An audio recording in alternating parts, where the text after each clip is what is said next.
Bonsoir, Adi, on a vu, mais c'est les aléas du direct, hein, évidemment. On a vu des têtes passer. Très bien. Donc, favoriser l'épanouissement des enfants en investissant dans leur éducation, c'est le combat de l'organisation tunisienne Wallahi Weekend.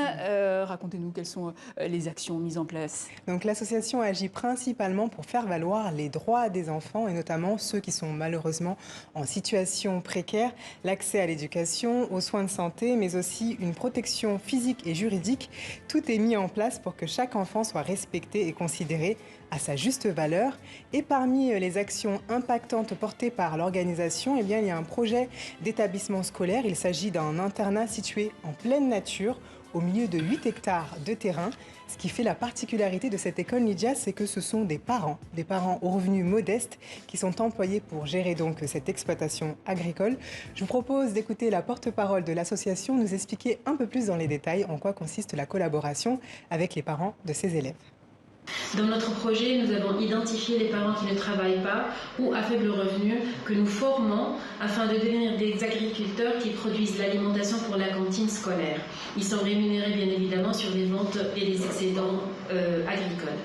Le défi que nous souhaitons relever est de démontrer que grâce à l'autonomie énergétique et l'autosuffisance alimentaire, on peut transformer les établissements en entreprises sociales.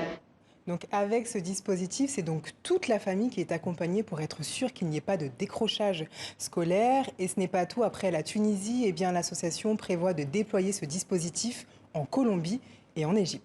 Et toujours pour favoriser l'éducation, l'organisation a aussi décidé de mettre en place du soutien scolaire en ligne. En ligne, voilà, c'est accessible et c'est gratuit pour tout le monde. Ce sont des élèves de l'école primaire à la terminale qui peuvent accéder à ces cours. Donc il y a du français, de l'anglais, de l'arabe, mais aussi des mathématiques. L'idée est vraiment de favoriser l'école pour tous, car malheureusement en Tunisie, c'est près de 100 000 élèves qui quittent chaque année les bancs scolaires. Donc il faut vraiment trouver des solutions pour pouvoir y remédier.